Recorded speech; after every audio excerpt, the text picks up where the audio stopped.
Hello Moto fam, welcome to Moto cash, first our Tamil automotive podcast. இன்னைக்கு வந்து நம்ம 101வது Moto cash எபிசோட இருக்கோம். நம்ம போன பாட்காஸ்ட்டில் வந்து 100வது எபிசோட் வந்து செலிப்ரேட் பண்ணோம். இது வரைக்கும் நம்ம பண்ண எல்லா எபிசோடுமே வந்து யூடியூப்லையும் ஸ்பாட்டிஃபைலையும் ஸ்ட்ரீம் ஆகிட்டு இருக்கு. உங்களுக்கு யூடியூப்ல வீடியோவில் பார்க்கணும்னா ஸ்பாட்டிஃபைல கேளுங்க. இன்னைக்கு வந்து நம்ம இண்டஸ்ட்ரியில் நடந்த ஒரு லாஸ்ட் 2 வீக்ஸில் நடந்த இண்டஸ்ட்ரி ஹேப்பனிங்ஸ் பற்றி பேசலாம்னு ஆசிரியர் சொன்னார், கேட்போம். போன பாட்காஸ்ட் நிறைய பேர் பார்க்கல. அதை சொல்லு. இல்லை, அது நிறைய பேர் வந்து வழக்கமாக பாட்காஸ்ட் பார்க்குற கொஞ்சம் பேர் கூட பார்க்கல. ஆனால் பார்த்த எல்லாருக்கும் பெரிய தேங்க்ஸ். அதோட கமெண்ட்ஸ் வந்து நீங்கள் சொன்ன மாதிரி இன்னைக்கு ஈவினிங்கோட வந்து நிறைய கமெண்ட்ஸ் இருந்துச்சுன்னா நிறைய கமெண்ட்ஸ் இருந்து இன்னைக்கு ஈவினிங் வரைக்கும் உள்ள கமெண்ட்ஸ் வந்து நம்ம செலக்ட் பண்ணுவோம். அது இன்னொரு அடுத்த பாட்காஸ்ட்டில் நம்ம ஒரு லாட் பண்ணலாம். ஓகே, நீ பார்க்காதவங்களுக்கு சொல்லு. பார்க்காதவங்க நீ பார்க்காதானே சொல்லணும். அதை சொல்லு. லிங்க் டிஸ்கிரிப்ஷனில் கொடுத்துருக்கோம், பார்க்காதவங்க அதை போய் பாருங்க. அதில் ஒரு கேக் ஸ்டோரி இருக்கு. சின்ன கிவ் அவே 18வது நிமிஷத்துல ஒரு கிவ் அவே கேக் ஸ்டோரி இருக்கா? ஓகே, சரி போவோம். முதல்ல என்ன இதில் இருந்து போவோம்? டொயோட்டா. நீ அந்த ஆர்டர் இருக்கு. டொயோட்டா. ஓகே, இந்த இனோவா ஃபார்ச்சுனர். அதாவது 2022 கிறிஸ்டா டிஸ்கண்டினியூன்னு ஒரு நியூஸ் வர போய் தான் பீப்புளுக்கு இடையில் ஒரு அண்ட்ரஸ்ட் கிரியேட் ஆகி நம்ம நிறைய இடத்துல அது பேசுது, ரிப்பீட்டான பேச்சுது. யூஸ்டு இன்னோவா, யூஸ்டு கிறிஸ்டாக்கு வந்து பயங்கர டிமாண்ட் கிரியேட் ஆகி ஹை கிராஸுக்கு மக்கள் வேறு வழி இல்லாமல் திருப்பி விட்டாங்க. இங்கே இது க்ளோஸ்ட், இந்த டோர் வழி போங்கன்னு சொல்லி அந்த மாதிரி திருப்பி விட்டாங்க. அதுக்கும் பேசணும். ஆனால் இந்த தடவை கிறிஸ்டா, ஃபார்ச்சுனர் அண்ட் ஹைலெக்ஸோட அந்த 2.4, 2.8 ரெண்டு என்ஜின்ஸையும் வந்து டெம்பரரி சேல்ஸை ஹால் பண்ணியிருக்காங்க. புக் பண்ணவங்களுக்கு இப்போதைக்கு டெலிவரி இல்லை அப்படின்னு சொல்லியிருக்காங்க. அதுக்கு ஒரு எக்ஸ்ப்ளனேஷன் இங்கே கொடுத்துருக்காங்க பாரு. அதாவது அவங்களோட இது பண்ணி என்னன்னா, ஒரு டெஸ்டிங் பண்ணும்போது ஹார்ஸ் பவர் அவுட்புட்டும் கூட வந்து அந்த அதை கண்ட்ரோல் பண்ணக்கூடிய எலக்ட்ரானிக் கண்ட்ரோல் யூனிட்டில் வந்து ஒரு தப்பான டேட்டாவை அது கொடுத்ததுன்னு சொல்லி இதை வந்து டெஸ்டிங் ஏஜென்சி வந்து வேர்ல்டு வைடானா மற்ற கண்ட்ரீஸில் இல்லை, நம்ம ஏஷியன் கண்ட்ரீஸில் பிலிப்பைன்ஸ்லேயும் ஹால்டர்னு உள்ள நியூஸ் நம்ம பார்த்தோம். இந்தோனேஷியா, தாய்லாண்டில் இருக்குது. அதை வந்து அவங்க என்ன மீன் பண்ணுறாங்கன்னா வந்து அந்த வேல்யூஸ் வந்து அவங்க நினச்சது மாதிரி இல்லாமல் வேரி ஆகுதுன்னு சொல்லி. அதாவது நீ இப்போ ஒரு ஆவரேஜாக பார்த்தேன்னா ஒரு 15 PS 20 PS சில டைம் ஸ்பைக் ஆகலாம், இந்த second gear to third gear to fourth கியரில்.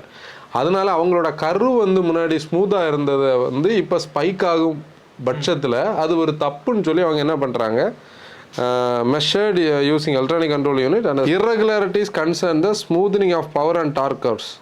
அதாவது அதுலேயே ஒரு கதை சொல்கிறாங்க பாரு.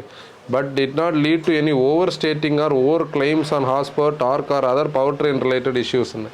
ஆனால் அவங்க மீன் பண்ணுறது என்னன்னா வேறு பிரச்சனை இல்லைண்ணா. அவன் அப்படி பிரச்சனை இல்லைன்னா அதில் இப்படி ஒரு இது பண்ண வேண்டாமே லாஜிக்கலி பார்த்தா. சரி, நம்ம அதுக்குள்ளே இன்டீரியருக்குள்ளே டீப்பாக போக வேண்டாம். ஏதோ ஒரு இர்ரெகுலாரிட்டி இருக்கிறத ஐடென்டிஃபை பண்ணியிருக்காங்கன்னு சொல்லுது அவங்களோட டெஸ்டிங் ஏஜென்சி. ஐடென்டிஃபை பண்ணியாச்சு. ஐடென்டிஃபை பண்ணுனா இந்த கட்டத்தில் நம்ம எப்படி சந்தேகப்படுவோம்? இதை வந்து அவங்க ஒரு சான்ஸாக யூஸ் பண்ணுவாங்க. இப்போ இந்த ஒரு அன்ட்ரஸ்ட் டொயோட்டாவோட, அதாவது டொயோட்டோ இண்டஸ்ட்ரீஸ் கார்பரேஷன் வந்து தான் இதை இல்லை அவங்களோட ஏஜென்சிஸ் தான் ஐடென்டிஃபை பண்ணி என்ன பண்ணாங்க, இப்போ வந்து டெம்பரரி ஹால் பண்ணியிருக்காங்க. இந்த ஹால் பண்ண இந்த ஒரு வார பீரியடில் நம்மளோட கன்சல்டிங் கால்ஸ்லேயே ஒரு 3-4 பேர் வந்து ஹை கிராஸ் போகலாமா, ஹை கிராஸோட ZX அண்ட் ZXO ஆப்ஷன் இருக்கா. அது வந்து ஆக்சுவலி ஒரு நியூஸ் என்னன்னா, டீலர்ஸ்க்கு வந்து அஃபிஷியல் இல்லாட்டி கூட அன்அஃபிஷியலி வந்து புக்கிங்ஸ் எடுத்து வர்ற வெஹிக்கிள்ஸை கொடுக்குறாங்கன்னு நியூஸ் இருக்குது. அப்படி பார்க்கும்போது இது அவங்களுக்கு குட்டு தான் பண்ணோம். இப்போ இன்னொரு பிராண்டு நான் இந்நேரம் வந்து சைபர் வாரே நடந்துருக்கு, கிரிட்டிசிசம் வந்திருக்கு. ஆனால் டொயோட்டா யாருமே திட்டலை. இது வந்து என்னை பொறுத்த வரைக்கும் அதை வந்து இன்னொரு மேனுஃபேக்சர்னால் வெளியே சொல்லாமல் என்ன பண்ணிடுவாங்க, அப்படி மூடி மறைச்சி கொண்டு போயிருப்பாங்க. டொயோட்டாவோட போல்ட்னஸ் நம்ம அக்ரி பண்ணணும். அவங்க மேலே அவங்களுக்கு இருக்கிற கான்ஃபிடன்ஸ், இப்படி ஒரு பிரச்சனை என்னோட என்ஜினில் இருக்குது, ஆனால் அது வேறு எந்த சேஃப்டி கன்சர்ன்ஸையும் உருவாக்காது, என்ஜின் ஃபெயிலியர் எதுவும் பண்ணாது. ஆனால் நாங்கள் அதை ஸ்டாண்டர்டைஸ் பண்ணி உங்களுக்கு கொடுப்போம், அது வரைக்கும் எங்களுக்கு கொஞ்சம் டைம் தாங்கன்னு கேட்டிருக்காங்க. ஒன்று. ரெண்டாவது என்னன்னா, எக்ஸிஸ்டிங் ஓனர்ஸ் யாருமே கவலைப்பட வேண்டாம். அப்படியே டெலிவரி ஆன வெஹிக்கிள்ஸுக்கு வந்து ஒரு பிரச்சனை வந்தாலும் நாங்கள் ஒரு சாஃப்ட்வேர் அப்டேட் கொடுத்து அதை ரெக்டிஃபை பண்ணிடுவோம்னு சொல்லி ஒரு ஆப்ஷனு கொடுக்குறாங்க. மேபி வந்து இன்ஜெக்டர்ஸ் மாற்றலாம், மேபி ECUவில் ஒரு சாஃப்ட்வேர் அப்டேட் கொடுக்கலாம். அதனால அது இது மெயினாக அந்த சாஃப்ட்வேர் ECU அப்டேட்ஸ். அதுக்கு எதுக்கு இதை ஹால்ட் பண்ணாங்க? அதுதான் அது ஹால்ட் பண்ணுனாங்கன்னு சொல்லும்போது நமக்கு முன்னாடி உள்ள கிறிஸ்டா ஸ்டோரி லைட்டாக மனசில் வந்துட்டு அப்படியே போகுது. இருக்கலாம். எனக்கு தெரிஞ்சு இவங்க இப்படி ஹால் பண்ணாங்கன்னா நம்ம யோசிக்க வேண்டிய ஒரு விஷயம், இதுக்கு அடுத்து ஒரு அப்டேட் ஒரு ப்ராடக்ட் வரலாம். இப்போ நீ ஃபார்ச்சுனர் நினச்சி பாரு.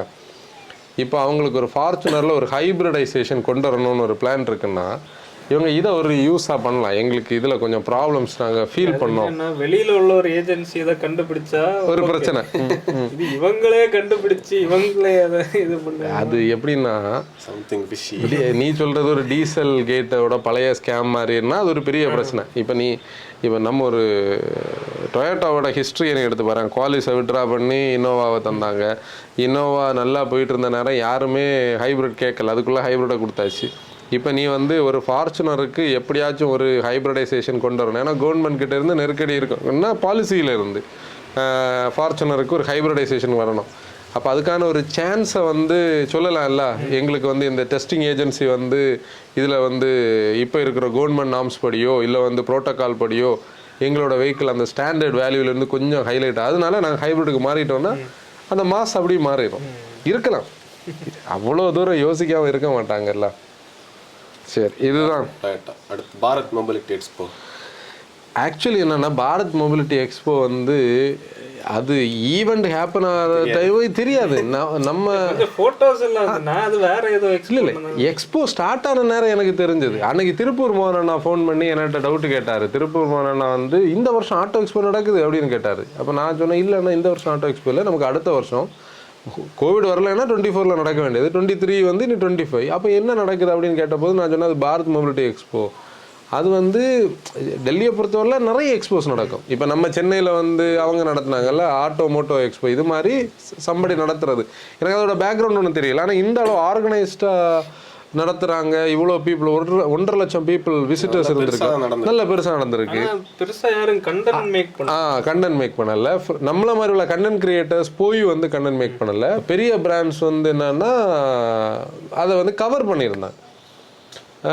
இந்த டாட்டாவோட கர்வுன்னு சொல்லக்கூடிய அந்த மாடலை அதில் லான்ச் மாதிரி அன்வீல்டுன்னு காட்டும்போது தான் அப்போ இந்த ஈவெண்ட் கொஞ்சம் ப்ராமிசிங்காக இருக்கும்னு ஒரு இது தோணுச்சு. சரி, ஓகே, ஆஸ் யூஷுவல் சக்ஸஸ் உள்ளது.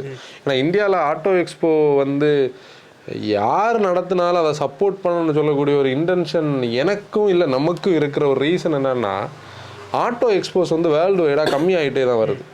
ஜெனீவா மோட்டர் ஷோ எல்லாம் ஒரு காலகட்டத்தில் எங்கேயும் இருந்தது. இப்போ பாதி ஃப்ளோர் கூட அங்கே அன்யூஸ்டாக பாதி மேனுஃபேக்சரர்ஸ் வர்றதில்லை. ஒன்று பீப்புள் டிஜிட்டலுக்குள்ளே திரும்பிட்டாங்க, ரெண்டாவது அங்கே இன்வால்வ் ஆகக்கூடிய காஸ்ட். இப்போ நம்ம எங்கேயும் ஒரு இது பாட்காஸ்ட்டில் பேசணும்னு நினைக்கிறேன், அது ஸ்கொயர் மீட்டருக்கு இவ்வளோ காஸ்ட்டு. ஒரு போடியம் செட் பண்ணோன்னா அதுக்கான இன்டீரியர் ஃபுல்லாக செட் பண்ணணும், அதுக்கான மாடல்ஸு, அதுக்கான இன்ஃப்ரா டெவலப் பண்ணுறதுக்கான ஒர்க்மேன்ஷிப்னு சொல்லி அது ஹெவி பட்ஜெட்டு. அதுக்கு கூட வெஹிக்கிள்ஸோட ப்ரோட்டோடைப்ஸ் அது இதுன்னு சொல்லி விசிட்டர்ஸுக்கு கிஃப்ட் கொடுக்குறது, அது இதுன்னு வாரவங்களுக்கு எல்லாம் என்னென்ன இந்த மீடியாலெல்லாம் நமக்கு எல்லாமே கிட்டெல்லாம் கிடச்சிடலாம். இது கொஞ்சம் செலவான விஷயம். அதுலேயும் லான்ச் எல்லாம் இருந்தது, நமக்கெல்லாம் லான்ச் ஆக்சஸ் கொடுக்கல. கொஞ்சம் பெரிய பிராண்ட்ஸ் எல்லாம் பெரிய ஜேர்னோ டீமுக்கு 24/7 24/7 இல்லை, அந்த ஈவெண்ட் நடக்கிற டைம் அங்கே ஃபுட் எல்லாம் ஃப்ரீ ஆஃப் இது புஃபே எல்லாம் வச்சுருந்தாங்க. அந்த அளவுக்கு செலவான ஒரு விஷயம். இன்றைக்கி டிஜிட்டல் பிளாட்ஃபார்ம் இருக்கிறதுனால இது குறைஞ்சிக்கிட்டே அப்போ இந்த ஒரு மொபிலிட்டி எக்ஸ்போ சக்ஸஸ் ஆகிறது ஒரு நல்ல விஷயந்தான். ஆனால் இதில் ஒரு நியூஸ் இருக்குது, அதுதான் நம்ம பேச வேண்டிய நியூஸ். இனிமேல் ஆட்டோ எக்ஸ்போ கிடையாது. கவர்மெண்ட் என்ன பண்ணுது, இதோட மிஸ்டர் பியூஷ் கோயல் என்ன சொல்லிட்டாருன்னா, இந்த எக்ஸ்போ சக்ஸஸ்ஃபுல்லாக இல்லை, இது பிரகிருதி மைதானில் நடந்தது டெல்லியில். நம்ம ஆட்டோ எக்ஸ்போ முன்னாடி பிரகிருதி மைதானில் இருந்தது, பிறகு அங்கே கொண்டு போயிட்டாங்க கிரேட்டர் நொய்டாவில். ரெண்டையும் மெர்ஜ் பண்ணி இனிமேல் ஒரு ஷோவாக ஆனுவலி நடக்கும்னு சொல்லியிருக்காங்க, வருஷத்துக்கு ஒரு ஆட்டோ ஷோ. அப்போ இனி ஆட்டோ எக்ஸ்போக்கு பதிலாக இந்த பாரத் மொபிலிட்டி எக்ஸ்போன்னு சொல்லக்கூடியது நடக்கும்.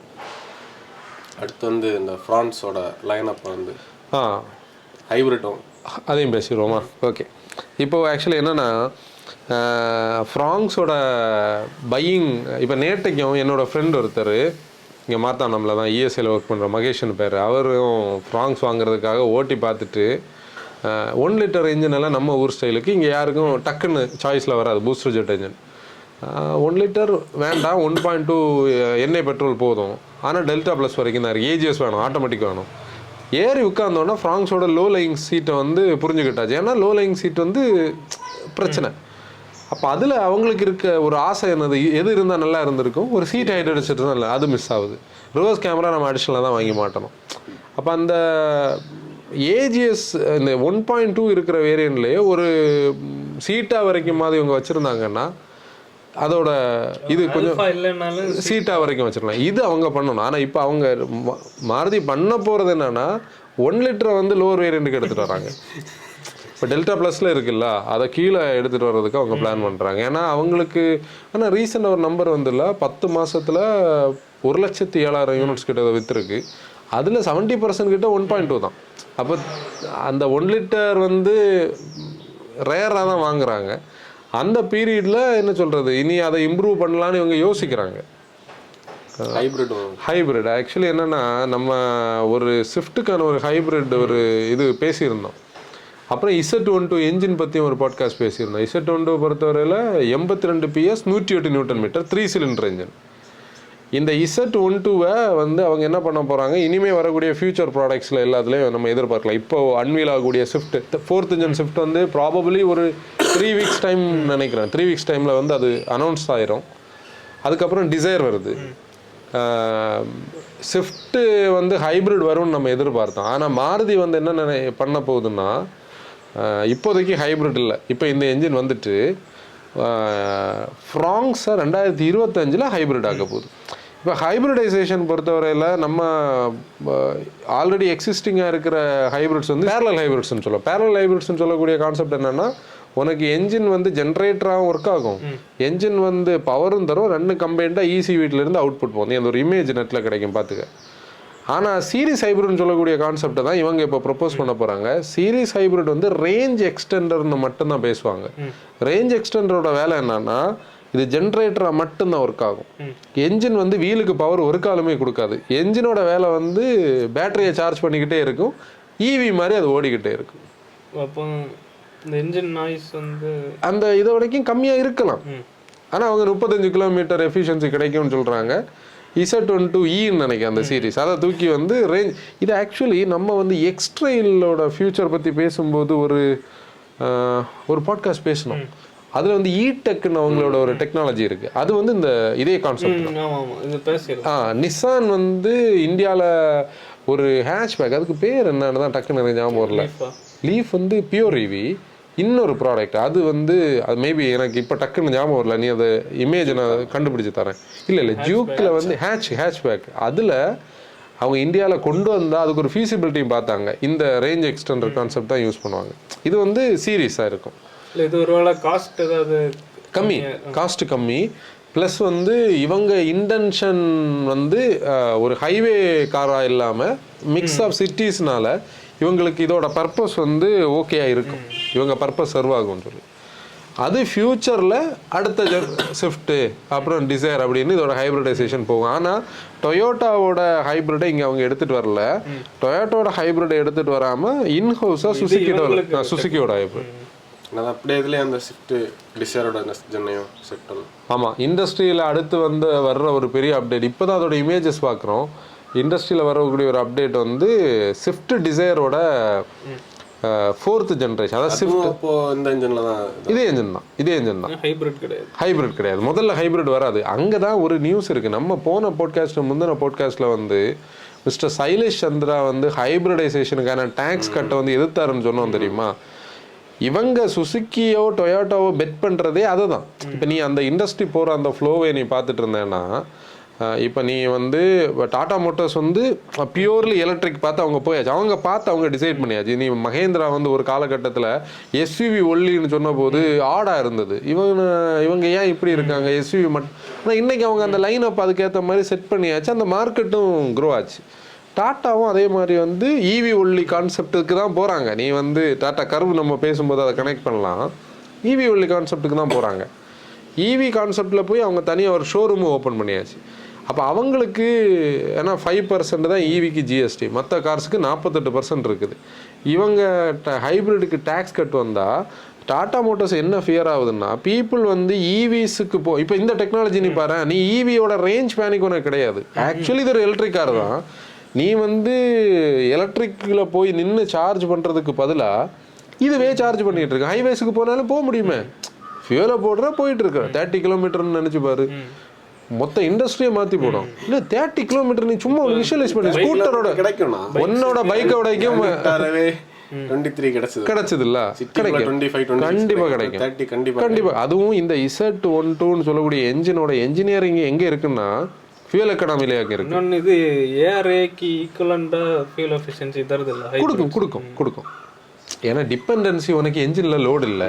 இப்போ நீ வந்து என்ஜினோட வேலை என்னது, ஜென்ரேட் பண்ணி கொடுக்க வேண்டியதான். லோடு வந்து உனக்கு மோட்டரில் தான் இருக்கும். மோட்டர் அதுக்கேற்ற மாதிரி இன்னைக்கு எவ்வளவு கண்ட்ரோல் சிஸ்டம்ஸ் இருக்குது அடாப்ட் பண்ணி ஒர்க் பண்ண வைக்கிறதுக்கு, அது வந்து ஒர்க் ஆகும். இப்போ நம்ம இந்த இடத்துல தான் டாட்டா வந்து ஃபியர் ஆகுது. இந்த ஹைப்ரிடைசேஷன் வந்ததுன்னா அவங்களோட மார்க்கெட் ஷேர் அடி வாங்கும். அதனால ஹைப்ரிட்ஸுக்கு வந்து டேக்ஸ் கட் கொடுக்கக்கூடாதுன்னு அவங்க ஓப்பனாகவே சொன்னது. ஆனால் இவங்க அதை எதிர்பார்த்தாங்க, அதுக்கான ப்ரோட்டோகால்ஸ் இன்னும் கரெக்டாக வராட்டி கூட இவங்க தான் எப்படி மாஸ் மார்க்கெட்டாக லான்ச் பண்ணுமோ அவங்களுக்கு அதை தான் ஆக்சுவலி இதில் மாருதி வந்து தனியாக பண்ணுதுன்னாலும் டொயோட்டாவோட கொலாபரேஷன் எல்லாம் இதில் இருக்கும். டொயோட்டா இப்போ நீ ஒரு ஒரு என்ன சொல்கிறது, கொலாபரேஷனாக நம்ம வந்து உட்காந்து ஒரு விஷயம் பண்ணும்போது இல்லை நான் காட்ட மாட்டேன் நான் தனியாக தான் பண்ணுவேன்னு சொல்ல முடியாதுல்ல. அவங்களுக்குள்ள அண்டர்ஸ்டாண்டிங்கில் இருக்கும். இந்த வண்டியை பற்றி நீ ஒன்று யோசிச்சு பாரு, இது ஃபியூச்சரில் பலினோவுக்கு போகும், அப்படின்னா கிளான்ஸாக்கு போகும். எல்லா வண்டியும் எடுத்து இங்கே கதை இருக்கு பாரு, பலினோவுக்கு போகும், கிளான்ஸாக்கு போகும். இப்போ டெய்சர்னு சொல்லி இந்த ப்ராடக்ட் அவங்கள்ட்ட வரும். அப்போ இது யார் விற்பா? டொயோட்டா தானே விற்கும். அப்போ ஆட்டோமேட்டிக்கலி இது நாளைக்கு அவங்களுக்கு யூஸ் ஆகிற விஷயம் தானே. அப்போ அவங்க டெக்னாலஜி உங்களுக்கு கொடுப்பாங்க. இந்த கான்செப்டை நீ இப்படி பண்ணிக்க, ஒரு 10 என்ஜினியர்ஸை கொடுத்தா போதும் இல்லை, கதை முடிஞ்சு. அதனால இது அப்போ டிசைர்லையும் வரும். டிசைரும் ஸ்விஃப்ட்டும் இப்போ நம்ம ஸ்விஃப்ட்டை பொறுத்தவரை எப்போவுமே அப்படி தான், ஸ்விஃப்ட்டும் டிசைரும் ஒரே டைமில் அப்டேட் ஆகி வந்துட்டு இருக்குது. அப்போ ஸ்விஃப்ட் வரும்போது டிசைரும் அடுத்த ஜென் அப்டேட் ஆகும். நம்ம எப்போவுமே சொல்கிற மாதிரி ஒரே விஷயம் தான், இவங்க அந்த சேஃப்டியை மட்டும் இம்ப்ரூவ் பண்ணிட்டாங்கன்னா அட்லீஸ்ட் ஒரு 60 to 100 kilograms வெயிட்டை இம்ப்ரூவ் பண்ணி ஒரு 4 ஸ்டார் வாங்கிட்டாங்கன்னா அந்த ப்ராடக்ட்டை இன்றைக்கி நம்மளால் சஜஸ்ட் பண்ண முடியும் பீப்புளுக்கு. ஏன்னா டாக்ஸி எல்லாம் நிறைய வாங்குறாங்க. அப்போ சேஃப்டியை வந்து நம்மளால் சொல்லணும். ஒரு நியூஸ் நமக்கு கிடச்சிது அப்படி தானே, என்னென்னா டிசைரில் ஒரு என்ஜினியரிங் டிசைனில் வந்து ஒரு சன்ரூஃபுக்கான ஒரு லே அவுட் வச்சு ஒரு டிசைன் பண்ணியிருக்காங்க. மேபி டிசைரில் ஒரு சன்ரூஃப் இருக்கலாம். அப்படி இருந்தால் ஸ்விஃப்ட்லேயும் சில டைம் இருக்கலாம். நம்ம சன்ரூஃபுக்கு எதிரான பீப்புள். ஆனால் ஒரு நியூஸ் என்னென்னா, கிரெட்டாவோட லான்ச்சில் தான் 61% ஆஃப் கிரெட்டாஸ் வந்து சன்ரூஃப் ஒல்லியாக வாங்கியிருக்காங்கன்னு சொல்கிறது. அந்த இண்டஸ்ட்ரி எவ்வளோ தூரம் அதுக்கு லீனியண்ட் ஆகி வந்தாச்சு, டிபெண்ட் ஆகுதுன்னு தெரியுது. நம்ம வந்து சன்ரூஃப் பற்றின ஒரு கண்டென்ட் வந்து போன சண்டே பண்ணோம். அது சன்ரூஃப் க்ளீன் பண்ணுறதுக்கானது. பார்க்காதவங்க டிஸ்கிரிப்ஷனில் லிங்க் இருக்கும் பாருங்கள். அந்த என்ஜின் பற்றி என்ன 83 PS Z12 வந்து நமக்கு 82 PS 108 Nm டார்க். அது எப்படி 3 சிலிண்டர் ரியல் லைஃப்ல அது நிறைய இல்லை, எல்லாருக்கும் அது ஒரு இல்லை. நான் எப்படி தெரியுமா பார்க்குறேன், இப்போ நீ மாருதி சுசுக்கின்னு சொல்லக்கூடிய அந்த பிராண்டோட 800cc என்ஜின் ஓட்டி ஸ்டார்ட் பண்ணதான் என்னோட கார் லைஃப்னு வச்சுக்கேன். ஒரு 47 PS என்ஜின். அந்த என்ஜின் வந்து 5 ஸ்பீட் 47 PS. 3 சிலிண்டர் வந்து அன்னைக்கு சைலண்டாக தான் இருந்து சின்ன ஒரு ரம்பிள் கேட்கும். ஆனால் அந்த K10C ஒரு என்ஜின் இப்போ இருக்குது. இப்போ ஒரு K10C இருக்குல்ல, வேகனாரில், செலிரியோவில், எஸ்ப்ரெஸோலாம் இருக்குல்ல, இந்த என்ஜினோட ரிஃபைன்மெண்ட்ஸை இது வந்து நீங்கள் பர்சனல் டெஸ்ட் ட்ரைவ் பண்ணி பாருங்கள். நம்ம சொல்கிறத வச்சு பார்க்கும்போது சுசுக்கியால் ஒரு 1000cc 1200cc உனக்கு ஸ்ட்ரோக்கையும் போரையும் கொஞ்சம் ஆல்ட்ரு பண்ணி ஒரு நல்ல டிஸ்பிளேஸ்மெண்ட் என்ஜின் மாதிரி க்ரியேட் பண்ணி ரிஃபைன்மெண்ட்ஸை NVH கரெக்டாக வைக்க முடியும்னு சொல்லி ஒரு நம்பிக்கை இருக்குது. அந்த பவர் தான். இப்போ என்னென்னா, நம்ம ஒரு லாஜிக்கே பேசுவோமே, நீ இப்போ இருக்குல்ல K12N, இது வந்து நம்ம இடையில நம்மளும் பேசிகிட்டு இருந்தோம். ஒரு கொஸ்டின் நிறைய கேட்குது. K12Nன்னு சொல்லக்கூடிய என்ஜின் வந்து 90 PS 113 Nm ஆஃப் டார்க். இதோட ஸ்பெக்கை எடுத்து பார்த்தோம்னா 90 PS at 6000 RPM. 113 Nm of dark வந்து நீ வந்து ஒரு 5500 RPMன்னு வைப்போம். ஆனால் நம்ம 3500 RPMக்கு மேலே போக மாட்டோம் இல்லையா, நார்மல் கேசஸ். அப்போ நீ ரியல் வேர்ல்டில் உனக்கு என்ன கிடைக்கும், ஒரு 70 to 75 PSன்னு வச்சுக்கோ, சும்மா ரஃபா 70 to 75 PS ஆஃப் பவர். ஒரு 100க்குள்ள ஒரு 95 Nm ஆஃப் டார்க்கு தான் நமக்கு ரியல் வேர்ல்டில் தேவைப்படும். இந்த ரேஷியோவை இவங்க தெளிவாக புரிஞ்சு இந்த கியரிங்கில் அட்ஜஸ்ட் பண்ணாலே உனக்கு இந்த பவர் ஃபிகரில் உள்ள ப்ராப்ளம் சால்வ் ஆகும். இவ்வளோ பண்ணுறவங்க அதை பண்ணுவாங்க. தெரியாது, வித்தியாசம் தெரியாது. இப்போ என்னன்னா 3 சிலிண்டர் என்ஜின்ஸுக்கு பதிலாக 4 சிலிண்டர் என்ஜின்ஸ் வந்து நம்ம பேசிகிட்டு இருந்த இடத்துல இது வந்து ஒரு 3 சிலிண்டராக போகுது. இப்போ நீ ஃபோர்டு வந்து டிராகன் கொண்டு வந்த நேரம் dual mass flywheel balancer shaft எல்லாம் கொண்டு வந்து அந்த 3 பார்ட்டோட வைப்ரேஷன்ஸ் எல்லாம் கண்டெயின் பண்ணாங்க. இப்போ சுசுகி நீ பார்த்தேன்னா அவங்களோட 600cc என்ஜின்ல இருந்தே 3 பார்ட் தான் அவங்க எடுத்துட்டு வந்துருக்காங்க. பிரச்சனை இருக்காது. ஆனால் பவர் நீ சொன்ன மாதிரி கவலைப்பட வேண்டாம். ஏன்னா ஃபியூல் எக்கனாமிக்காக டியூன் பண்ண என்ஜினும் ஸ்லக்கிஷாக அவங்கக்கிட்ட என்ஜின்ஸ் இல்லைல்ல, அதனால ஓரளவுக்கு நம்ம ட்ரஸ்ட் பண்ணலாம். அடுத்து இந்த கியா கிளாவிஸ் நம்ம ஹைப்ரிட்ஸ்குள்ள மார்க்கெட் வருதுன்னுள்ளதுக்கான ஒரு எக்ஸாம்பிள் என்னென்னா, இப்போ நீ மாருதியில் இன்னும் ஹைப்ரிட்ஸ் வரும், அது போக போக தான் தெரியும். எனக்கு தெரிஞ்சு நம்ம அதை கூட பேசி முடிச்சிடும். கிளாவிஸ்க்கு முன்னாடி வந்து ஒரு குட்டி பஞ்ச் காம்படிட்டர் ஒரு வெஹிக்கிள் இந்த செக்மெண்ட்ல, அப்புறம் அது இன்னொரு MPV 2 கார், ஒரு பாக்ஸ் வந்து கே கார்ஸ் லுக்ல இருக்கக்கூடிய ஒரு இதுவும் அப்போ இது எல்லாமே அவங்க ஸ்கோடால வந்து நமக்கு ஆமா குஷாக் நம்ம முன்னாடியே சொல்லல குட்டி குஷாக்குன்னு. அது என்னன்னா 7S கான்செப்ட்ல இருந்து இப்படி கொஞ்சம் கம்மி பண்ணி அது ஆக்சுவலி 2025 90% லோக்கலைசேஷனுக்காக வெயிட் பண்ணுறாங்க. அப்போ கொஞ்சம் கூட அஃபோர்டபுள் ப்ரைஸில் கொடுக்க முடியும். இண்டஸ்ட்ரி வந்து இந்தியன் ஆட்டோ இண்டஸ்ட்ரி வந்து இனி another 10 இயர்ஸுக்கு நான் ஸ்டாப்பாக இருக்கும். ஏன்னா இன்னொன்று இப்போ வேர்ல்டு வைடாக ஹைப்ரிட்ஸ் வந்து அந்த எரா முடியுது இல்லை, நமக்கு எப்போவுமே இப்போ தான் ஸ்டார்ட் ஆகும். அது எவ்வளோ நாள் இது போக வாய்ப்பு இல்லை. அங்கே தான் ஒரு பெரிய ட்விஸ்ட் இருக்குது பார்த்துக்கோ. எலக்ட்ரிக்ஸுக்கு இப்போ நம்ம வந்து ஒவ்வொருத்தவங்களுக்கும் ஒவ்வொரு பாயிண்ட் ஆஃப் வியூ இருக்கும். இப்போ நான் பார்க்குற அந்த ஆங்கிளில் சில டைம் டேனி பார்க்க மாட்டேன், ஆன்சன் பார்க்க மாட்டேன். ஆனால் நான் பார்க்குற ஆங்கிளில் நான் சொல்லலாம். நான் பார்க்குற ஆங்கிள் எப்படின்னா, ஈவிஸுக்கான பர்பஸ் ஈவிஸ் கொடுக்குதான்னு கேட்டால் உண்மையிலே ஈவிஸ் கொடுக்கல. அதுக்கான ஒரு வீடியோ வந்து நம்ம மெனக்கட்டு கண்டென்ட் எழுதி வந்து போட்டோம், யாரும் பார்க்கல. அதையும் பாருங்க. அந்த கண்டென்ட்ல ஒருத்தர் ஒரு டீட்டெயில்டான ஒரு கமெண்ட் போட்டிருந்தாரு. நீங்கள் ஈவிஸோட ப்ரொடக்ஷனை பற்றி போட்ட பொல்யூஷன் பற்றியெல்லாம் போட்டிருந்தீங்க. ஈவிஸுக்கான அந்த ஓரை மைன் பண்ணி எடுக்கிறதுக்காக யூஸ் பண்ணுற மைனிங்கில் யூஸ் பண்ணுற ஃபியூவலு அதை வேர்ல்டில் இங்கேருந்து சைனாவுக்கு ட்ராவல் பண்ணி சைனாலேருந்து திருப்பி வேர்ல்டுக்கு வெளிப்பக்கத்துக்கு எடுத்துகிட்டு வர்றதுக்கு எவ்வளோ நீங்கள் கார்பன் ஃபுட் பிரிண்ட்டை அடிஷ்னலாக க்ரியேட் பண்ணுறீங்க. நீங்கள் நினச்சி பாரு, கப்பல் எல்லாம் 1 மணி நேரத்தில் எவ்வளோ லட்சம் லிட்டர் வந்து ஃபியூல் எடுக்கும். அப்போ இதை மாதிரி இருக்கக்கூடிய இடத்துல ஈவிஸோட பொல்யூஷன் கூடிக்கிட்டு தான் இருக்குது. இது ஒரு சைடு இருந்தாலும் இன்னொரு சைடு இருக்குது பாரு. இப்போ நீ எக்ஸாம்பிள் வந்து 4 இயர்ஸ் ஆஃப் நெக்ஸான் மார்க்கெட்டில் இருக்குது. நீ இது ஒரு அனதர் 3 இயர்ஸ் தாண்டி 7 இயர்ஸ் ஆஃப் நெக்ஸான் பார்க்கும்போது ஈவிஸோட ரீசேல், ஈவிஸோட சர்வீஸ் இதெல்லாம் பார்த்தோம். வாரண்டி பீரியடுக்கு பிறகு இந்தியாவில் ஒரு ஈவிஸ் பற்றின ஒரு நெகட்டிவ் மார்க்கெட் இந்தியாவில் இருக்குன்னு நான் எக்ஸ்பெக்ட் பண்ணுறேன்.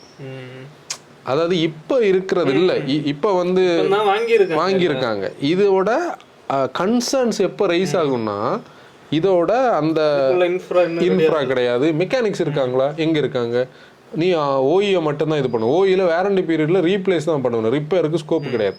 அப்போ இந்த நேரம் பீப்புளுக்கு வந்து கொடுக்கக்கூடிய ஒரு சாய்ஸ் இல்லை, பீப்புளுக்கு இருக்கக்கூடிய ஒரு ஆப்ஷனை நம்ம பார்க்குறது வந்து கண்டிப்பாக என்னது ஹைப்ரிட்ஸ். ஆனால் அந்த ஹைப்ரிட்ஸுக்கு ஒரு ஸ்கோப் எங்கே இருக்குன்னா, இப்போ வந்து நம்மளோட இந்த ஸ்மால் கார்ஸில் ஹைப்ரிட்ஸ் வர்றது வந்து அன்னைக்கு மாஸ் மார்க்கெட்டுக்கு போகிறதுக்கு வாய்ப்பு இருக்குது. அங்கே இப்போ பட்ஜெட்டே 10 lakhs மேலே போயாச்சு எல்லா கார்ஸும்.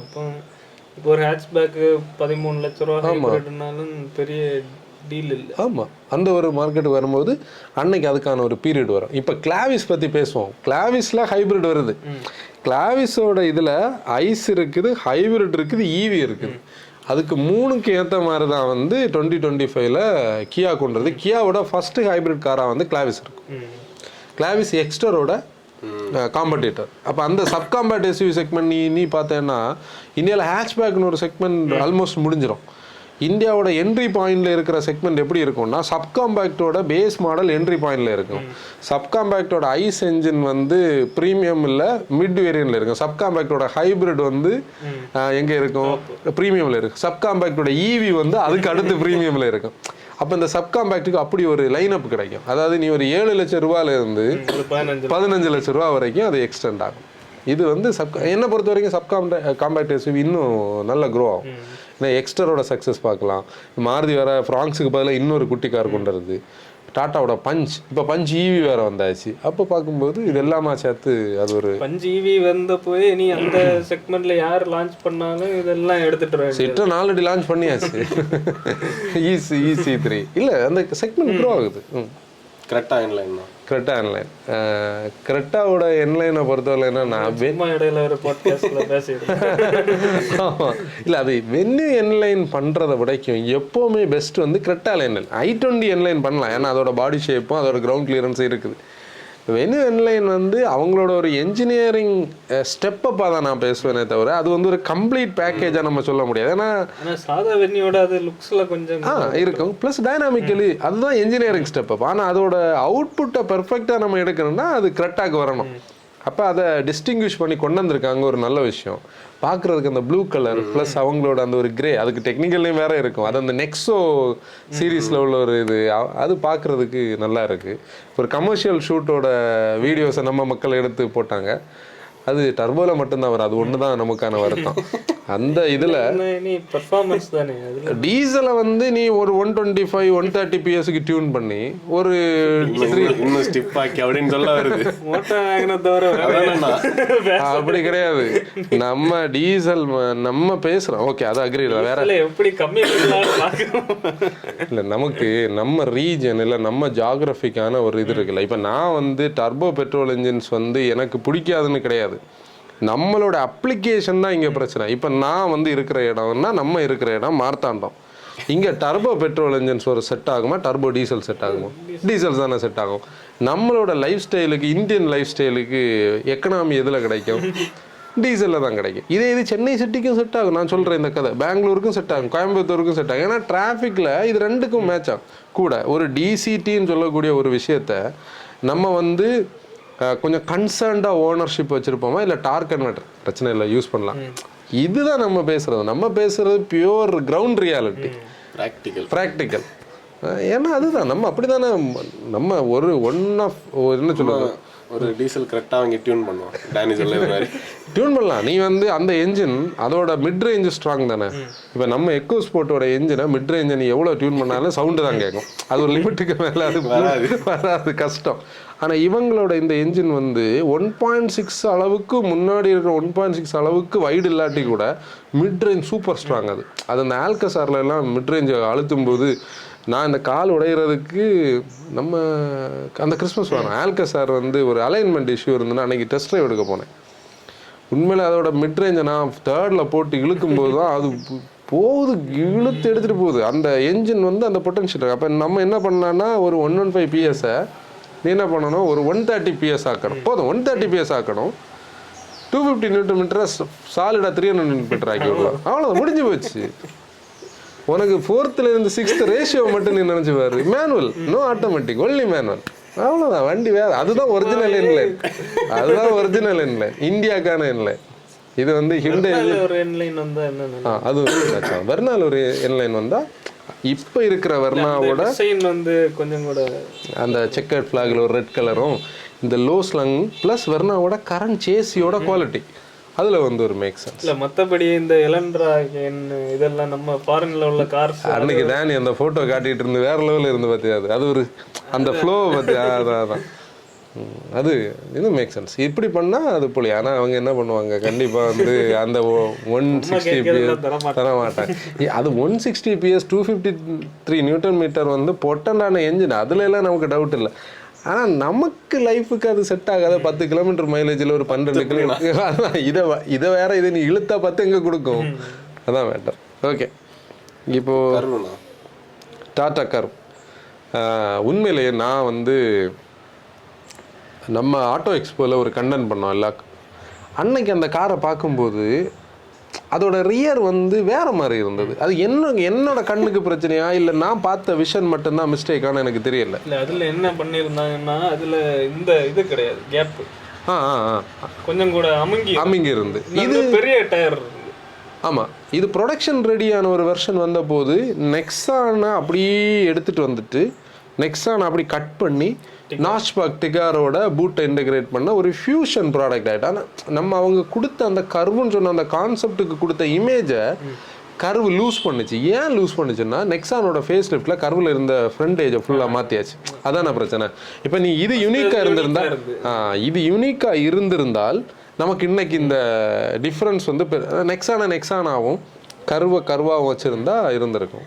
அப்புறம் ஒரு நல்ல காரியம் என்னன்னா டீசல் லவ்வர்ஸுக்கு என்னன்னா அவங்க மிட் சைஸ் எஸ்யூவி செக்மெண்ட்டில் போய் போட்டி போடுறதுனால 3வது ஒரு டீசலுக்கு சாய்ஸுக்கு அந்த டீசலை கீப் பண்ணுறாங்க. அது பக்காவான மார்க்கெட்.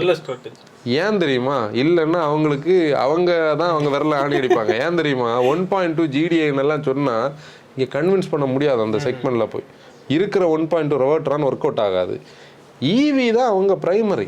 மேபி இது வந்து அந்த செக்மெண்ட்டை ஓப்பன் பண்ணுறதுக்காக டீசலை வச்சு ஓப்பன் பண்ணிக்கிட்டு அப்புறம் அது அப்படி ஈவி ரூட்டுக்கு போயிடும். ஏன்னா அதுக்கும் கொஞ்சம் ஃபேன்ஸ் இருப்பாங்க. ஏன்னா இந்த கூப்பே கார்ஸ் வந்து உண்மையில இந்தியாவில் ஆனால் அது நம்ம அந்த இமேஜஸுக்கு கமெண்ட்ஸில் பார்த்தாலே தெரியும் நிறைய கிண்டல்கள் இருக்கும். இல்லை நான் அது எக்ஸ்பெக்ட் பண்ணது ஒன்று. ரியல் ரோட்டில் எப்படி வரான்னு தெரியாது. இல்லை அது அந்த கொடுத்த ஹைப் அது லீவ் பண்ணாம அப்படி அது ஒரு கம்ப்ளீட்லி பில்டு கூப்பே மாதிரிலாம் இல்லை நான் பார்க்குறேன். ஆனால் நம்ம ஆட்டோ எக்ஸ்போல பார்த்தப்ப நல்லா தானே இருந்து நல்லா இருந்து. அது கொஞ்சம் ஃப்ளாடாக இருந்துல்ல ஃபுல்லாக. மெயினாக அந்த கிரவுண்ட் கிளியரன்ஸ் அதுதான் அந்த ஒரு தூக்கியாச்சுல தூக்குனதுதான் ஒரு லுக் இதாவது. இன்னொன்று டாட்டா அந்த ஃபேஸை ஃபெமிலியர் ஆக்கிட்டு வருது பார்த்தியா? டாட்டாவோட ஃப்ரண்ட் ஃபேஸியா வந்து இப்போ ஈவி ஹேரியர் சஃபாரி ஆமாம் பஞ்ச் ஈவியும் அது ஒரு ஃபெமிலியர் ஃபேஸில் வருது. ஆனால் அந்த ஃபெமிலியர் ஃபேஸ் வந்து ஈவிஸுக்கு மேட்ச் ஆகுது, ஐஸுக்கு மேட்ச் ஆகுது. ஆனால் ஒன்று லுக்ஸா சப்ஜெக்டிவ். நம்ம இப்போ வந்து டூ ஜட்ஜ்மெண்டெல்லாம் இல்லை. அதில் அது சப்ஜெக்ட்னு சொல்ல முடியாது நினைக்கிறேன். ஏன்னா எல்லா கமெண்ட்ஸ் வந்து நம்ம சொல்றது மாதிரி தான். ஆமாம் ஆமாம் நானும் கமெண்ட்ஸ் வாசித்தேன். நம்ம இதில் இல்லை, வேறு ஃபாரம்ஸில் உள்ள கமெண்ட்ஸில். இந்த Tigor and Tiago EV CNG actually நம்ம ஏஎம்டி சிஎன்ஜிக்காக ஒரு கண்டென்ட் வந்து மாருதி சுசுக்கியில் பண்ணும்போது அதில் நிறைய பேர் கமெண்ட்ஸில் கேட்டுட்டு இருந்த ஒரு கான்செப்ட் வந்து சிஎன்ஜியில் ஏன் ஏஎம்டி வர்றதில்ல. அப்போ பேசிக்கலி நீ வந்து நம்ம எல்லாரும் சொல்கிறது என்னன்னா சிஎன்ஜி வேரியன்ஸ் வந்து பவர் அண்ட் டார்க் கம்மியாக இருக்கும். அப்படி இருக்க சிஎன்ஜிக்கு 2 நெகட்டிவ் இருந்து. ஒன்று பூட் ஸ்பேஸில் வந்து பெரிய ஒரு சிலிண்டர் இருக்குது, வேறு பூட்டுக்கு ஸ்கோப் இல்லை. டாடா மோட்டர்ஸ் வந்து ட்வின் சிலிண்டர், நம்ம அது இன்னொரு இடத்துல பேசினோம், அதனால் அது திருப்பி ஃபர்தராக பேச வேண்டாம். 30 லிட்டர் இருக்கக்கூடிய 2, அப்போ 60 லிட்டர் கெப்பாசிட்டி, ஒரு 13 கிலோகிராம் ஆஃப் சிஎன்ஜி கெப்பாசிட்டின்னு நினைக்கிறேன் ஆவரேஜாக. அது இனோவேஷன், அதில் டவுட்டே கிடையாது. அது யார் அதை கண்டுபிடிச்சதோ இல்லை யார் அந்த ஐடியா எடுத்துகிட்டு இருந்ததோ அவங்க வந்து ஒரு கிளவர் பர்சன். ஏன்னா அதை பூட்டை வந்து அப்படி யூஸ் பண்ணுற மாதிரி இருக்குது. இன்றைக்கி ஸ்பேர் வீல் எல்லாம் ஒரு பெரிய மேட்டர் இல்லை. ஏன்னா நம்ம எல்லாருமே டியூப்லெஸ் யூஸ் பண்ணுறோம். ஒரு இன்ஃப்ளேட்டர் மட்டும் போதும் சமாளித்து நெக்ஸ்டான ஒரு இடம் வரைக்கும் கொண்டு போகிறதுனால ஸ்பேர் வீல் ஒரு பிரச்சனை இல்லை. ஆனால் இவங்க சிஎன்ஜியில் செக்மெண்ட் ஃபஸ்ட்டாக ஒரு விஷயம் பண்ணியிருக்காங்க, ஏஎம்டி எடுத்துகிட்டு வந்திருக்கேன். நம்ம இதோட ஓட்டலை. நான் அதோட ஸ்பெக் எவ்வளோ 72 PS-ம் ஆமாண்ணா 72-95 இல்லை 73-95. பேசிக்கலி 86-113 நியூட்டன்மீட்டர் இருக்கிறத 1.23 சிலிண்டர் எண்ணெய் பெட்ரோலை வந்து அப்போ இவனுக்கு பவர்லேயே வந்து ஒரு 14-15 கிட்ட, டார்க்லேயும் ஒரு ஆவரேஜாக ஒரு 20 நியூட்டன்மீட்டர் டார்க் டிஃப்ரென்ஸ்னால் அது எப்படி ரியல் வேர்ல்டில் பெர்ஃபார்ம் பண்ணணுள்ளது தான் இதில் கொஸ்டினே. ஏஎம்டி நல்ல சாய்ஸ் தான். ஏன்னா நீ சிஎன்ஜியில் நல்ல மைலேஜ் கிடைக்கும். எப்படி பார்த்தாலும் எனி என்ஜின் நீ சிஎன்ஜியில் போட்டாலே சிஎன்ஜி ஃபியூல் எக்கனாமி. ஆனால் அது ஏஎம்டியில் ஆல்ரெடி அந்த என்ஜின் கொஞ்சம் ஸ்லக்கிஷாக இருக்கும் பட்சத்தில் எப்படி இருக்குது, எப்படி டியூன் பண்ணியிருக்காங்கன்னு ஃபிங்கர்ஸ் கிராஸ்டாக இருக்கான்னு நம்ம டெஸ்ட் ட்ரை பண்ணி ஒரு ஃபீட்பேக் நம்ம கொடுக்கலாம். ஆனால் ஒரு நல்ல இனோவேஷன். நீ எப்போவுமே சம்படி, அதாவது நம்ம ஊரில் தான் ப்ரைமரியாக இருக்குங்களுக்கு கண்டிப்பாக பார்க்கலாம். அதுலேயும் நீ டெல்லியில் என்சிஆர் ரீஜனில் டெல்லி ஏரியாவில் எல்லாம் ஏஎம்டி வாங்கணும்னு நினைக்கிறவங்களுக்கு சிஎன்ஜி இல்லாதது ஒரு மிகப்பெரிய குறையாக இருந்தது. நீ சிஎன்ஜி வாங்கணுமா, நான் மேனுவல் தான் வாங்கணும், அந்த ஒரு கட்டம் இருந்தது. அந்த இடத்த இவங்க பிரேக் பண்ணாங்க. ஆனால் இங்கே என்ன நடக்கும்னா இவங்க எடுத்த இந்த பார்த்தா ஹியூண்டையும் சுசுக்கியும் உடனே பிடிச்சிருவாங்க. இனி வந்து போட்டி ஆயாச்சுல்ல. இப்போ ஹியூண்டையும் சிஎன்ஜியை ஃபோக்கஸ் பண்ணுது. நீ ஹியூண்டையோட எக்ஸ்டருக்கு அப்புறம் எல்லா ஹியூண்டையோட ஷோரூம்ஸ்லேயும் சிஎன்ஜியோட ஒரு அட்வர்டைஸ்மெண்ட் நம்ம பார்க்க முடியும். இப்போ அதோட மூவ்மெண்ட்டை நமக்கு பார்க்க முடியுது. இந்த நம்ம ஊரில் ஒரு பழமொழி சொல்லுவாங்கல்ல, who is gonna bell the cat first, பூனைக்கு யார் மணி கட்டுறது. அப்போ ஃபஸ்ட்டு பண்ணுறவங்கள நம்ம அப்ரிஷியேட் பண்ணணும். அது இதில் கரெக்டு தான். அந்த டொயோட்டாவோட கிராஸ் எஸ்யூவி, டொயோட்டா வந்து நம்ம இதை வந்து ஆல்ரெடி பேசலாம். 2 நியூஸ் இருந்து. எப்படின்னா ஒன்று வந்து XL7 கிராண்ட் விட்டாரா XL7ன்னு சொல்லக்கூடியது வருது. அப்படின்னா 3 ரோ உள்ள கிராண்ட் விட்டாராவும் 3 ரோ உள்ள ஹை ரைடரும். அடுத்து அதுக்கு கூட பேரலாக ஒரு நியூஸ் இருக்குது. டொயோட்டா வந்து ஒரு 7 சீட்டர் ஒரு கொரோலா கிராஸை பேஸ் பண்ணி ஒரு ப்ரீமியம் எஸ்யூவியை மேக் பண்ணுறாங்கன்னு. ஒன்று ஞாபகம் இருக்கா, நம்ம அன்னைக்கு இதில் எங்கேயோ இருக்கும்போது தான் பேசிகிட்டு இருந்தோம். டொயோட்டா வந்து கண்டிப்பாக வந்து இப்படி ஒரு இன்வெஸ்ட்மெண்ட்டாக பண்ணாது, வாய்ப்புகள் ரொம்ப ரொம்ப கம்மின்னு நம்ம பேசிகிட்டு இருந்தோம். ஏன்னு பார்த்தேன்னா சுசுக்கியோட குஜராத்தில் கர்கோடான்னு சொல்லக்கூடிய ஒரு இடத்துல ஒரு புதிய பிளான்ட் வருது. அந்த பிளான்ல தான் இவங்க என்ன பிளான் பண்ணுறாங்க, இந்த 7 சீட்டர் வெஹிக்கிளை இந்த XL7 கிராண்டரை பண்ணி அதை டொயோட்டாக்கு சப்ளை பண்ணுறாங்க. நிறைய திருப்பி நடக்குது. இதுக்கிடையில் டொயோட்டா தனியாக வந்து ஒரு ப்ராடக்டுக்கு இவ்வளோ இன்வெஸ்ட்மெண்ட் பண்ணி தேவையில்லாத வேலை பிததியில் 3வது பிளான்ல போய் அதை ஒரு தனி லைனப்பை கிரியேட் பண்ணி என்ன சேல்ஸ் எடுக்க முடியும்? நீ அதை மாருதிக்கு சப்ளையும் பண்ணலையா? ஆல்ரெடி இவங்களோட கிராண்ட் விட்டாரால திருப்பி ஒரு 7 சீட்டர் இங்கே வரவும் செய்யுது. இதில் ஹை ரைடர்னு சொல்லி பிளேஸ் பண்ணவே முடியாது.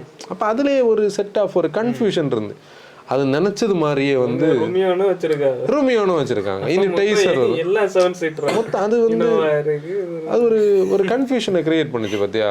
அதனால அவங்களே புல் அவுட் பண்ணிட்டாங்க அந்த ப்ராஜெக்ட்ல இருந்து. அது என்ன பொறுத்தவரை நல்ல விஷயம் தான். அது இப்போ நீ Toyota as a brand love பண்ற மக்களுக்கு அந்த நியூஸ் வந்து வருத்தமா இருக்கும். டொயோட்டா கார் தான் வாங்கணும். ரீசெண்டாக ஒருத்தர் கன்சல்டேஷன்ல ஒரு கொஸ்டின் கேட்டாரு, 15 லட்சம் ரூபாய்க்குள்ள ஒரு டொயோட்டா என்ஜின் உள்ள ஒரு கார் நீங்க எனக்கு சொல்லுவீங்களான்னு. இல்ல, 15 லட்சம் ரூபாய்க்குள்ள டொயோட்டா என்ஜின் உள்ள கார் இப்போ இருக்கா? இங்க கீழே வந்து இவங்க கிராஸ் பேட்சிங் தானே பண்ணிட்டு இருக்காங்க. ஒரு விஷயம் கூட சொல்லுங்க, அதுக்கு முன்னாடி சிட்ரன் C3 EC3ல வந்து 6 ஏர்பேக் ஸ்டாண்டர்ட் ஒரு அப்டேட் வருது. ஒரு விஷயம் மட்டும் உறுதி, என்னன்னா ஏதோ பண்றாங்க. அப்படி இல்ல, இவங்க பண்ணியதெல்லாம் ஃபர்ஸ்டே பண்ணா பிரச்சனை இல்லை. இது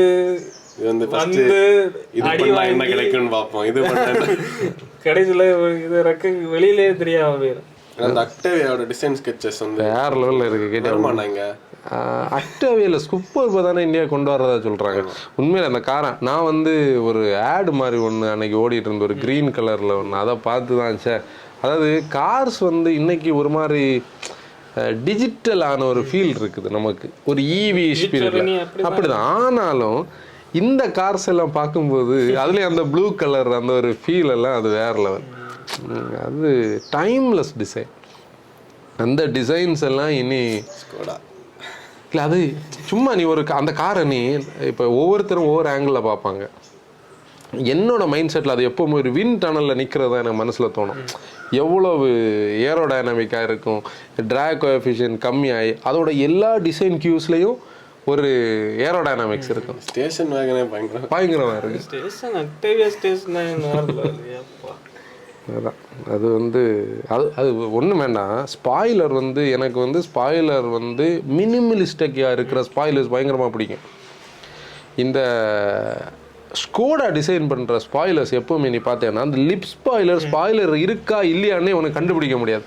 ஆனால் அது அதில் ஒரு இடத்துல ஒரு சின்ன ஒரு குட்டி ஸ்பாய்லர், அதுலேயும் சில கார்பன் ஃபைபரோட ஒரு எஃபெக்டில் ஒரு ஸ்பாய்லர் கொடுத்துருப்பாங்க. அதெல்லாம் வேற லெவல். இன்னெல்லாம் அப்படி கார்ஸ் இருக்காது. இன்னைக்கு கொஞ்ச நாள் கழிச்சு கார்ஸ் எல்லாம் பார்க்குறதுக்கு கார்ட்டூன் பார்த்த மாதிரி இருக்கும். அதான் இப்போ அப்படிதான் இருக்கிறதான்.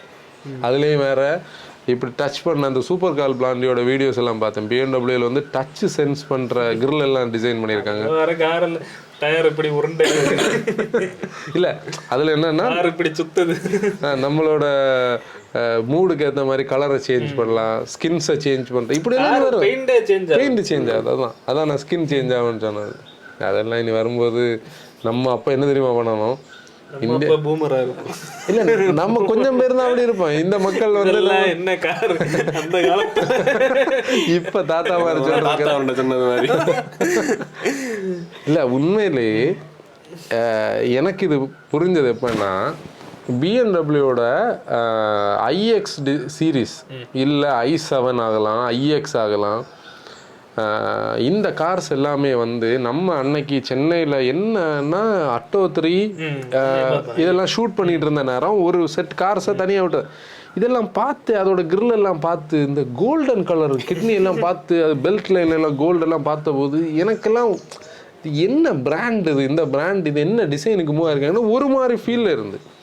ஆனால் நம்ம கூட அன்னைக்கு ஐஎக்ஸை நம்ம கொண்டு நடந்து ஒரு 3 நாள் கொண்டு நடக்கும்போது நம்ம பார்க்குற ஆங்கிள் கிடையாது. பிஎன்டபிள்யூ மக்கள் பார்த்து பழைய பிஎன்டபிள்யூ எல்லாரும் பார்த்தாச்சு. இப்போ நியூவர், இப்போ நீ மெர்சிடஸோட EQ சீரிஸோட அந்த ஃபேமிலி சீரிஸை பாரு, அதுவும் மாறியாச்சு. ஆனால் இதுக்கு தான் நல்ல அட்ராக்ஷன். இதுதான் அவங்களுக்கு தேவை. நம்ம ஒரு நியூ செட் ஆஃப் ஃப்ரெஷ்ஷான ஆடியன்ஸுக்குள்ளே வரும்போது இப்போ என் பையன் ஸ்டேஜில் உள்ளவங்களுக்கு பழைய கிட்னி கிரில் பிடிக்காது. F20 F30 எல்லாம் அவங்களுக்கு தேவை இருக்காது. இவங்களுக்கு இதுதான் தேவை. அப்போ அதுக்கேற்ற மாதிரி நம்ம அப்போ பூமர் ஆயிடுவோம் ஆட்டோமேட்டிக்காக.